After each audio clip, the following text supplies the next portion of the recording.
The following podcast is taken from a written paper available online at iclc.toplab.org/2024. Pop Live Coding Encounters, Reflections on Practice.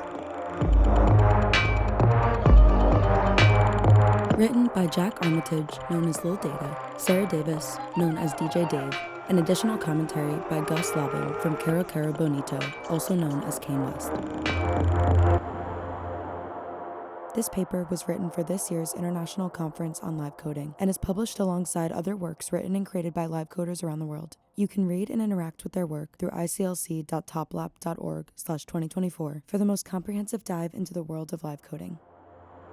Live coding started as a grassroots computer music rebellion and has predominantly grown around academic institutional interests and support. As a radical field, it has so far largely circumvented the trappings of the music and academic industries. However, its ever-increasing popularity leads inevitably to the question, what happens when live coding encounters pop music, and vice versa? We provide personal reflections as pop live coding practitioners from our experiences mainly taking place across the United States and Europe. In doing so, this paper seeks to open up a discourse on pop live coding of popular music for a general audience, on stage, in the studio, and online. We discuss the motivations for bringing these worlds together and how our practices have developed over the years to work with the needs and expectations of non-academic, non-live coding audiences. We also reflect on the tensions and challenges that arise when communicating live coding aesthetics, idioms, and values on a larger scale, particularly in social media. We hope that by sharing our experiences, others will be encouraged to push pop live coding further, engage with broader audiences around the world, and contribute to the much-needed discourse around this timely topic. Part 1, Introduction. Interest in live coding does not appear to have peaked. Anecdotally, at least, our impression is that the number of people aware of live coding and participating in it in one way or another has never been higher. While there might not be any live coders storming up the pop charts or record labels begging for their signatures just yet, we nevertheless feel that this is an important topic for the community to start discussing, and better to start sooner rather than later. Every musical genre and artist movement that ended up being labeled as pop, from blues to trap, underwent significant transformations as a result of wider interest attracting new and different types of people, not to mention the commercial investment and exploitation that followed. Framing live coding as a values-based community and not simply a technological one, we believe it's important to ask, what could live coding gain from increased popularity? What might it stand to lose? And how can the community come together to emphasize the gains over the losses? To our knowledge, this is the first paper in the live coding literature to address pop live coding directly, though we hope it's by no means the last. Rather than attempting to survey the field or theorize on the topic, we have chosen to work with the data that we have and provide reflections based on our combined 15+ years of artistic practice. To complete our reflections, third author Gus Lobban provides additional commentary from a pop producer perspective. In the next section, we attempt to describe what pop live coding is, with reference to live coding and pop music literature. We then describe motivations for pop live coding from our own personal perspectives, and then from the perspectives of live coders and pop musicians. The subsequent 3 sections discuss pop live coding in performance, studio production, and on social media. Finally, we reflect on themes that emerged out of this work and outline areas of interest for future research. Part 2. What is pop live coding? We acknowledge that, like the term live coding itself, pop live coding can have various interpretations and meanings. In this paper, we offer a working definition to provide a foundation for our discussion and to help frame the ideas presented. However, we actively encourage and embrace diverse perspectives on what pop live coding could entail, and these multiple viewpoints contribute to the richness and potential of this emerging practice. Pop live coding is about connecting live coding to new audiences, specifically those with no coding background or interest in coding. It encourages using live coding to create music and performances that appeal to a wide audience through musical tastes and awareness of contemporary currents, through audience interaction centered around entertainment, surprise, and joy, through the accessibility of code as a medium, and through collaboration with non-live coding artists. We see play as a unifying concept that grounds pop live coding in outward social engagement, creative co-exploration, and lighthearted risk-taking. With respect to code as an artistic medium, play creates fluidity, dissolves boundaries, and loosens definitions and preconceptions. The message of pop live coding extends beyond you can make music with code, anyone can code, or code can be creative. Simply, you can do anything with anything if you play. Part 2.1. Engaging with pop through code.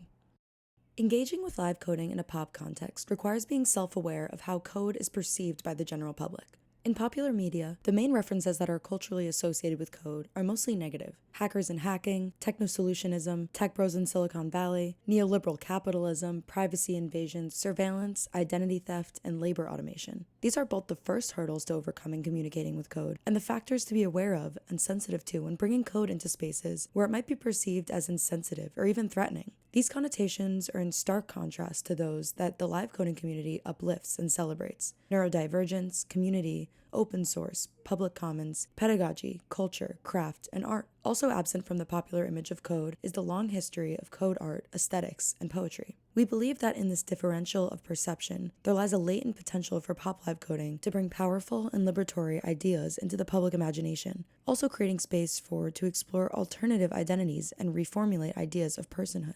At the same time, we must be aware of the shadow side of pop and its potential negative influence on live coding. After a century of recorded music, today's artists operate under increasing precarity, where a handful of artists make a majority of their revenue, and the few remaining conglomerate music groups leverage new technology, such as generative AI, to consolidate their power. However, as AI has also been making its way into more live coding practices and tools, we again see an opportunity for live coding to bring fresh ideas to the mainstream and subvert entrenched power dynamics. Part 2.2. Process versus product.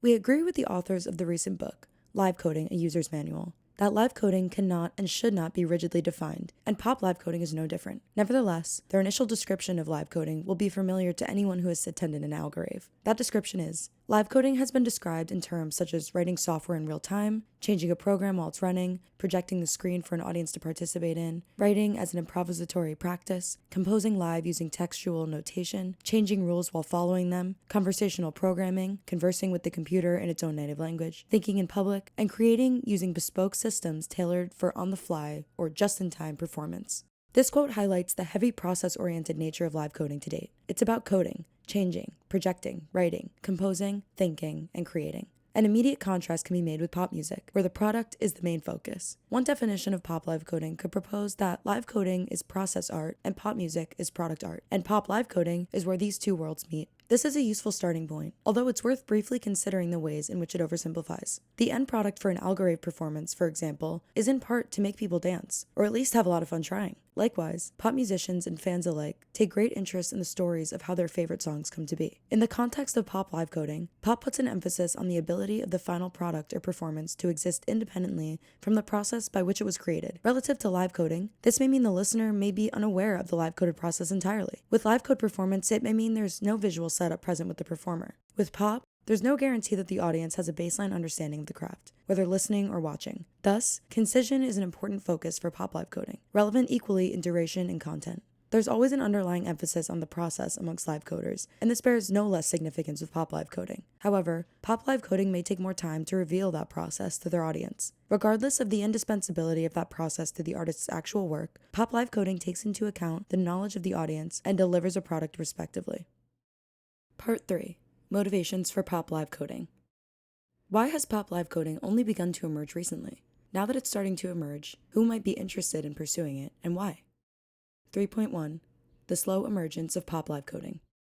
The emergence of pop live coding as a distinct practice within the broader live coding community has been a gradual process, influenced by various factors. One significant reason for the delayed appearance of pop live coding is the diverse range of interests within the live coding community itself. Live coders have been exploring a wide array of fascinating avenues, such as poetry, weaving, dance, data visualization, and hacking, each attracting its own dedicated audiences. Additionally, personal motivations play a role, as some live coders may have little to no interest in creating music for a larger audience, focusing instead on more experimental approaches that cater to their individual creative pursuits. Another factor contributing to the slow rise of pop live coding is the historical gender imbalances within both the pop and live coding communities. As with many STEM-adjacent subjects, live coding has been predominantly male-dominated since its inception. In the music industry, women have often been urged into roles as vocalists, while men have been encouraged to become producers. Pop music also tends to include elements that are inherently humanizing and accessible, foregrounding vocals and catchy melodies, elements that have been somewhat antithetical to the foundations of computer music, which often emphasizes randomization and other experimental techniques. Thus, combining these opposing forces to create live-coded pop music requires a deliberate effort.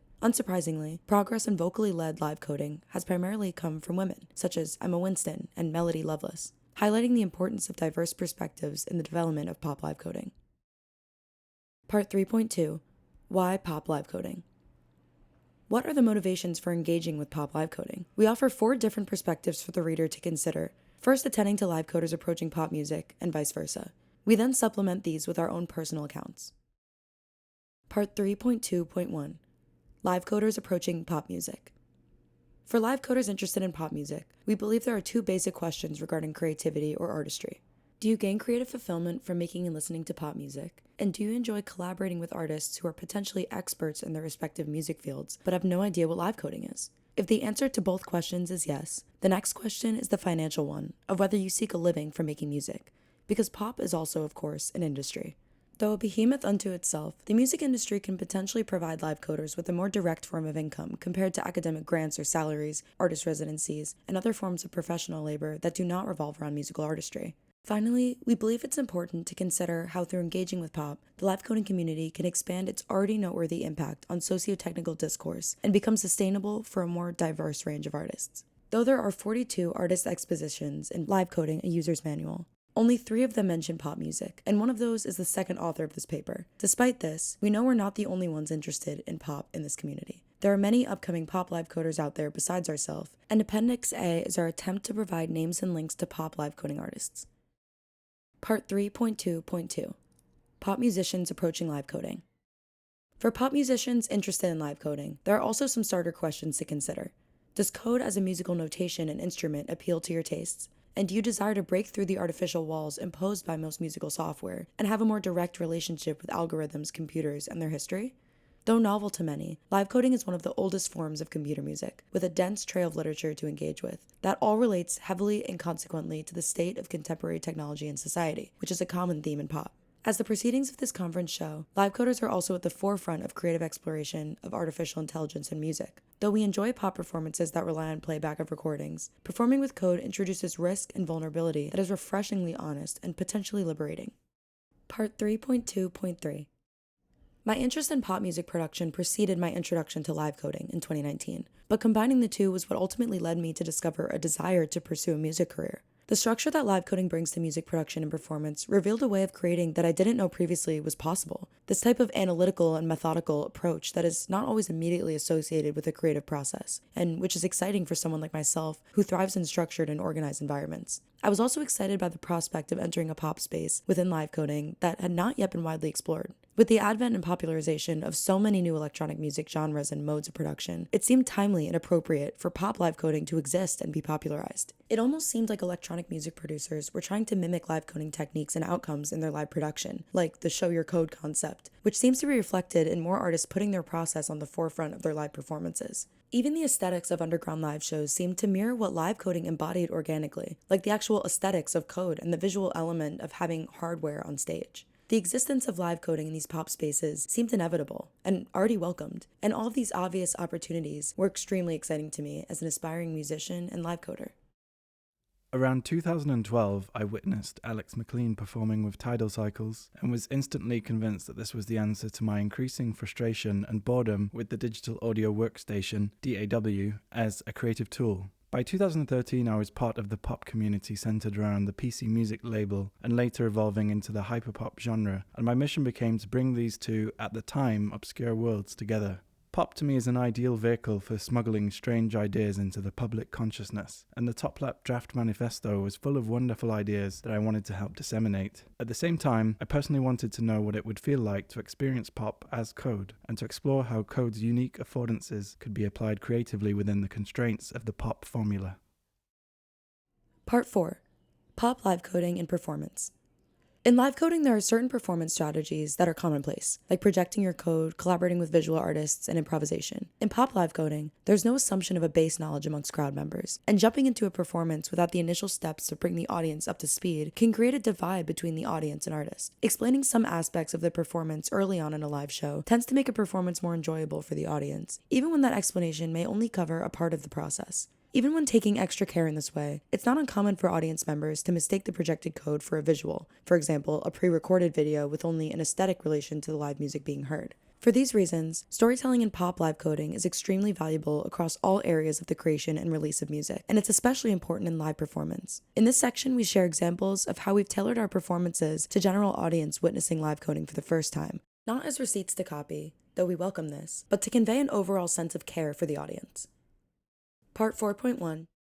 After early performances in my career, I enjoyed asking audience members and friends what they did and did not understand from my set and what their favorite parts were. I've since used this type of feedback to create introductions and dynamic sections of my sets, where the main goal is to inform the audience, and I've also rewritten parts of code in places people enjoyed the most, so the connection between the code on display and the music they hear is more intelligible. In my opening set for the JPEG Mafia and Danny Brown tour from July to September of 2023, my main focus of my set was to explain how the code they were seeing on the screen translated to the music they were listening to. I began my set with an empty screen and wrote out the main function of the track live, starting with a short sample playing every whole note, then changing the rate, then writing a pattern for it to follow. This allowed the audience to easily read the screen and understand that the sample, which was followed by Sleep 1, was in fact resting for one beat after every play. Writing the code live allowed enough time for the audience to read and interpret as I added more elements. Once the main function was finished, I scrolled down in the file to reveal the rest of the song had already been coded. My goal here was to connect the simple code they had been brought to understand with the complexity of the tracks they were about to hear. After beginning with this type of comprehensive introduction, the vast majority of viewers that I had the chance to speak to were able to understand that the code on the screen was the source of the music they heard, thus enhancing their relationship with the live coded elements of the performance and my artist project as a whole. 4.2.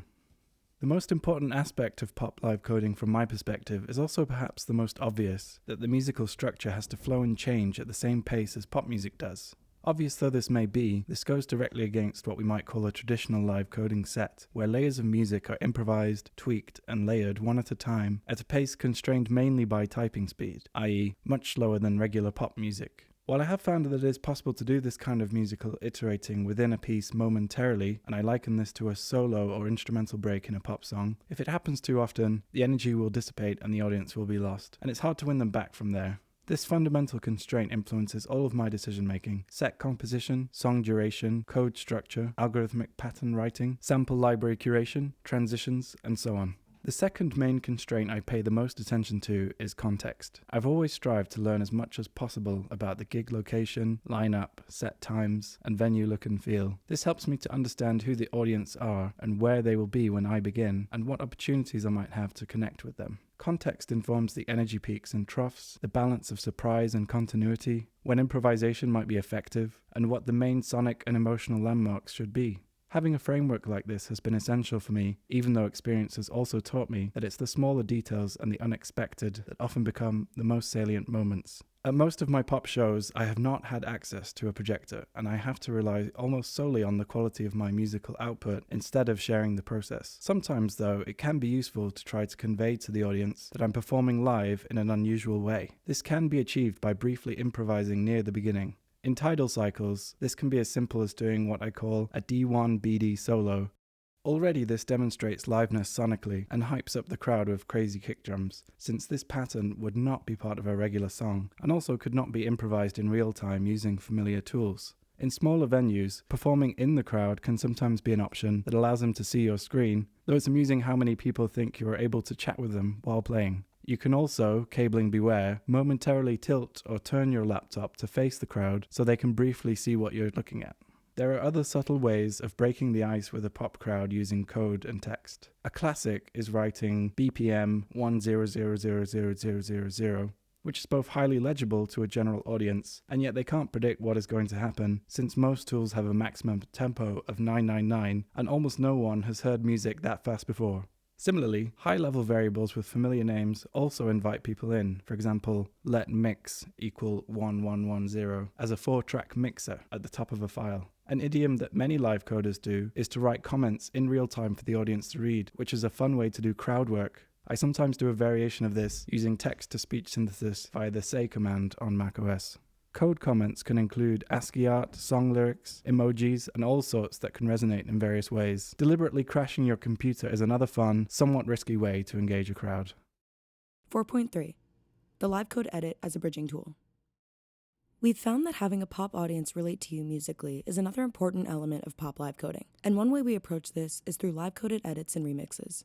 It may sound simple, but don't underestimate this powerful tool.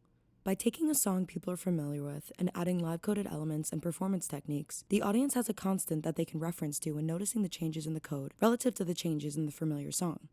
One way I, DJ Dave, achieved this is by recreating a main melody from a song in Sonic Pi, so the melody is recognized, but the synth used is slightly different, and creating a remix of the track around that. Lil Data has a playlist of edits on their YouTube channel. Part 5. Pop live coding and studio production. My experience with collaborative pop studio production is constantly progressing, but in working with different pop vocalists, producers, and instrumentalists, I've developed some techniques to make these sessions flow smoothly and also encourage the best possible creative outcome given the unique and often unprecedented collaboration. I have two main methods of approaching a session. The first being to approach a session with other artists the same as I would approach a session alone, and allow the sporadic nature of the creative process to inspire and inform our output. In these instances, the other artists tend to adjust their ideation time versus creation time according to the flow of my process, and we use their lack of familiarity with live coding to inspire each of our own creative output. When I work alone, I often use the variability and randomness of code to guide me in different creative directions, and in sessions, I employ the same type of process in an attempt to not only inspire my own next steps, but those of my collaborators as well. In other, more structured instances, I prepare myself before sessions to be able to follow the workflow of my collaborators, often starting with skeleton files that cut back on coding time in sessions and allow for a more organic process. These types of sessions are more labor-intensive, given the amount of preparation and quick coding that must happen to make them run smoothly. Some benefits of this process are often a more authentic and truly creative output from the other artist, which comes from prioritizing elements of their most comfortable creative environment, as well as a more singularly focused session, because the spasmodic coding workflow has already been reduced to its most basic necessities. This workflow also often changes the source of inspiration from the code and coding process to live instruments, DAW production, the artist writing process, etc., which are often more familiar processes for other collaborators. 5.2. Most of my experience in music production with live coding has been as a solo artist producing my own music. As described in section 3.3.2, I initially wanted to leave DAWs behind, but I eventually came back for 3 reasons. First, I found composing at a high level with code overwhelming due to the lack of a timeline or equivalent abstractions. Second, I wanted to make use of audio post-production tools, effects, mixing and mastering to polish the product. And third, it was a gateway back into collaboration with non-live coders. However, my early attempts to combine live coding with music production were also overwhelming due to the tension between the tantalizing possibilities for going backwards and forwards between coding and producing, and the inevitable loss that occurs going from one to the other, along with the additional workflow friction introduced. Eventually, I realized I was never going to land on one specific workflow and learned to soften around the idea of each piece of music having a different process. Puzzling away at these tensions eventually led to my debut album, Folder.zip, released on PC Music in February 2019, which I think of as collected sketches exploring the different ways of combining live coding and music production. Along the way, I had also started up picking credits for additional production. There's no live coder credit yet, most notably on track 10 by Charlie XCX. I found sound design to be the lowest hanging fruit for what I could contribute to pop sessions. Focusing on sound design bypassed the high-level composition issues mentioned above, and it was easy for me to use Tidal and Superdirt to make sound patterns that music producers had not heard before, which was exciting for them. Composing live in the pop music session with other artists remains an underexplored area in my practice. I see it as a form of performance, one that I find much more intimidating than being on stage. I still long for live coding systems that either integrate better with DAWs or replicate some of their functionality for composing with visual abstractions of time with bidirectional editing between text and graphics. That would take the technical stress out of the equation and allow me to focus on the social and musical aspects. Part 6. Live coding from a pop producer perspective. I'm Gus Lobban, a member of the band Kero Kero Bonito and also known solo as Kane West. I've known Jack for about a decade, both through our work with the record label PC Music and more generally within London's experimental electronic music community. There's rich potential for live coding in pop music. Live coding is a pathway to real-time sound manipulation, a valuable tool in the areas DJ Dave and Lil Data highlight and beyond. The performance of modern pop, particularly electronic music, is still reliant on direct audio playback and lacks responsive performance options in comparison to traditional instrumental musics. Live coding's low-level manipulability clearly embodies this responsiveness. In pop songwriting and production, where creative reactivity and communication is expected to be notoriously fast, especially at the corporate commercial level, live coding represents a tantalizing alternative to DAW-based editing and improvisation. Perhaps one day, tidal cycles instant processing will be as commonplace in songwriting camps as obstructive audio comping tasks or vague vocal jamming are now. Both DJ Dave and Lil Data describe how live coding's tropes variously inspire excitement and confusion in audiences. While I wonder if live coding's most popularly recognised trademarks, like projected blocks of code, performers focusing on laptop screens, and iterative drum patterns, risk losing their novelty in pop music's fickle aesthetic churn, the fundamental process of live coding remains innovative, and it's not hard to see how live coding could be implemented further in pop music. Coding's inherent interoperability opens the door to technologies that are highly desirable in pop music performance, like remote networking and I/O formats such as MIDI and timecode. There are major areas in pop music where live coding's presence could be expanded. DJing is one example, where the deceptively complex computation required to satisfactorily implement audio processes like master tempo, i.e. preserved pitch changes, logical music theory, and famously expensive equipment could all be taken advantage of by live coding's accessibility, speed, and low-level control. Live coding's presence in pop music feels like it may still sit at a primitive stage. However, such is coding's nature that it will only take enthusiasts with computers and reference manuals to advance the field, potentially changing music in the process and redefining our conception of programming's uses. DJ Dave and Lil Data have already set out on the path. Part 7.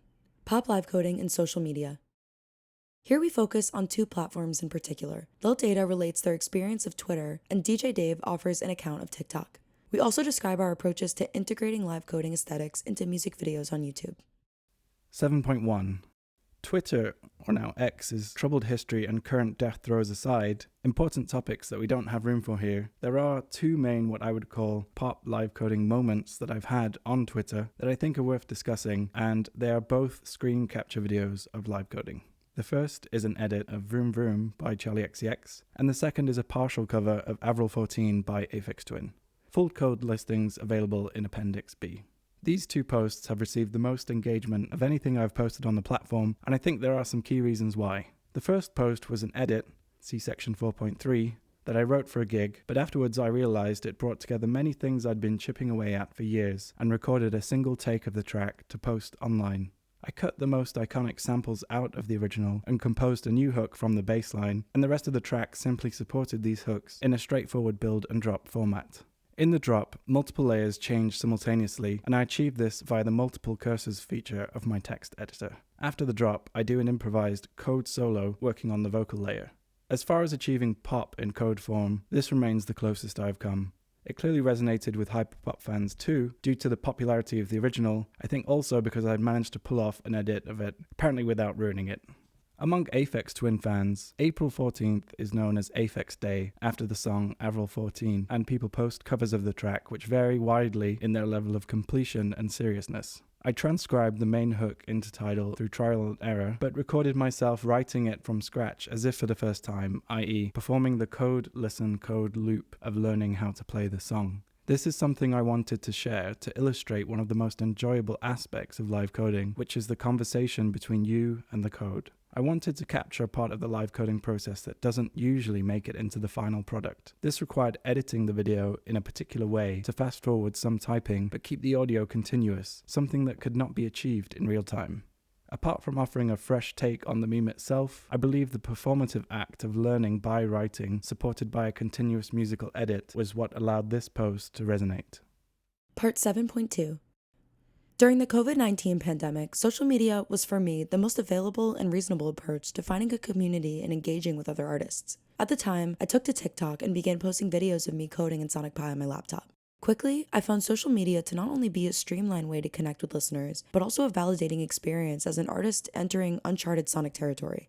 I began using the hashtags SonicPi, Algorave, and live coding on all of my videos, and soon became synonymous on TikTok with live coding, simply because I was the first live code artist most of these viewers had ever encountered. Once live shows resumed, I began posting videos showing what an Algorave looks like, which is where mixed reviews started coming in. On one hand, people were excited to see such a unique and unexpected craft be enjoyed in New York City venues nonetheless. And on the other hand, people who were frustrated at the complexity of the performance were quick to judge and wrote off the experience as, quote, soulless, and, quote, the least enjoyable show they had ever seen. Contrarily, the vast majority of feedback was much more positive, calling the performances, quote, fascinating, and expressing a great interest in seeing the process live.